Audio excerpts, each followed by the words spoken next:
अस्सलाम वालेकुम वरहमतुल्लाहि वबरकातहू। देखिए, हमने बचपन से ये बात सुनते आ रहे हैं कि धर्म सबका एक ही है, बस मान्यताएं अलग अलग है। लेकिन हमने कभी हमारी धार्मिक किताबें पढ़ने की कोशिश ही नहीं की। मुसलमान 72 से भी ज्यादा फिरकों में बट गए और मेरे हिंदू भाई बनावटी चीजों की पूजा में जुट गए। जैसे कि मुसलमान का कलमा है ला इलाहा इल्लल्लाह मुहम्मदुर रसूलुल्लाह, जिसका तर्जुमा है कि अल्लाह के सिवा कोई माबूद नहीं और हजरत मोहम्मद सल्लल्लाहु अलैहि वसल्लम अल्लाह के रसूल है और हमारे आखिरी पैगम्बर है। ठीक उसी तरह से हिंदू धर्म की सबसे ऊंचे दर्जे की किताब यजुर्वेदा, जिसमें लिखा है अध्याय 32 श्लोक नंबर 3 में कहा जाता है कि नातस्य प्रतिमा अस्ति, के उस ईश्वर की ना तो कोई प्रतिमा है ना ही कोई पिक्चर फोटो है, वो एक है और सर्वश्रेष्ठ है, यानी कि पूरी दुनिया का रचयिता है और उसी एक परमात्मा की इबादत करो। कुरआन की सूरा अन-नहल सूरा नंबर 16 आयत 36 में अल्लाह कहते हैं कि हमने हर कौम में एक पैगम्बर भेजा ताकि लोगों को बुरे कामों से रोके और एक अल्लाह की इबादत करने की नसीहत करे। वैसे तो कुरान की बहुत सी आयतों में ये मैसेज हमें पढ़ने को मिलता है, लेकिन मैंने एग्जाम्पल के लिए इसी आयत का सहारा लिया। ठीक वही मैसेज श्रीमद् भगवत गीता में अध्याय 4 श्लोक नंबर 7 में कहा जाता है कि यदा यदा ही धर्मास्य, कि जब जब युग युग में पाप बढ़ेगा हम एक रूप यानी कि एक अवतार धारण करेंगे। कुरान की सूरा अहकाफ सूरा नंबर 46 आयत नंबर 5 में अल्लाह कहते हैं और उस इंसान से भटका हुआ और कौन है जो अल्लाह को छोड़कर उन्हें पुकारता है, जो कयामत के दिन तक भी उनको जवाब नहीं देगा। कुरान की सूरा अल अराफ सूरा नंबर 7 आयत नंबर 194 में अल्लाह कहते हैं कि जिनको तुम पुकारते हो वो तुम्हारे ही तरह के बंदे हैं। ठीक यही मैसेज यजुर्वेदा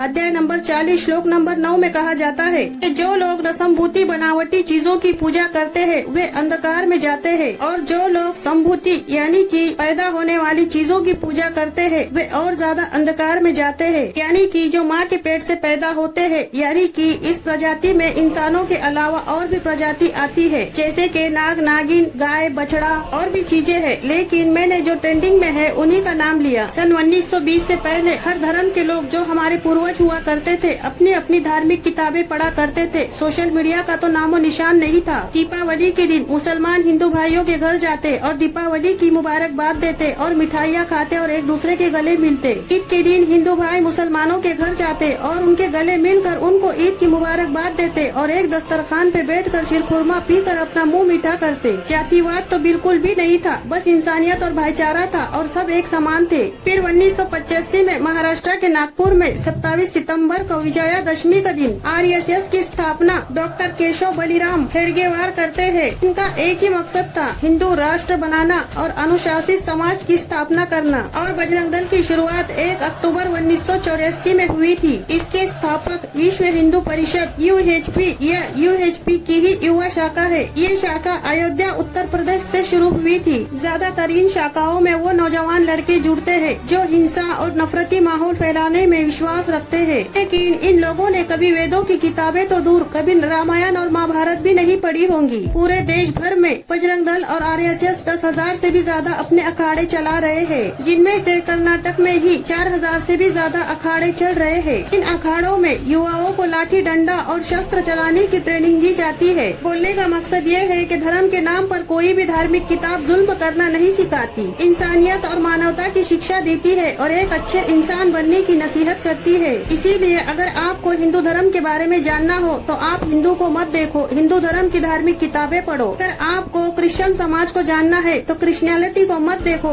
ईसाई धर्म की किताबें पढ़ो। अगर आपको यहूदी समाज को जानना है तो तौरात को पढ़ो। और अगर आपको सभी धर्मों के बारे में डिटेल में जानना है तो फिर आपको कुरान पढ़नी होगी। कुरान में आपको हर सवाल का जवाब मिल जाएगा। कुरान में दुनिया बनी तब से लेकर आने वाली कयामत तक के पूरी सटीक जानकारी दी गई है। कुरान में 6,000 से भी ज्यादा आयतें हैं, उनमें से 1,000 से भी ज्यादा साइंस से मैच खाती है। तो कुरान में कोई भी ऐसी बात नहीं जिसे कोई गलत साबित करके दिखाए। आज कुछ राजनीति वालों ने अपनी सत्ता पाने के लिए हमें आपस में लड़वा दिया और हिंदू मुसलमान करवा दिया और सबसे ज्यादा जहर गोदी मीडिया ने हमारे दिमाग में भरा है। हिंदू राष्ट्र बनाने की लालच में आज हम लोगों के बीच इतनी नफरत फैल चुकी है। इसीलिए हमें हमारी धार्मिक किताबें पढ़नी चाहिए और हमारी धर्म के हिसाब से हमें जिंदगी गुजारनी चाहिए। बस आखिर में बोलना चाहती हूँ कि ना हिंदू खतरे में है ना मुसलमान खतरे में है, आज हमारा देश खतरे में है।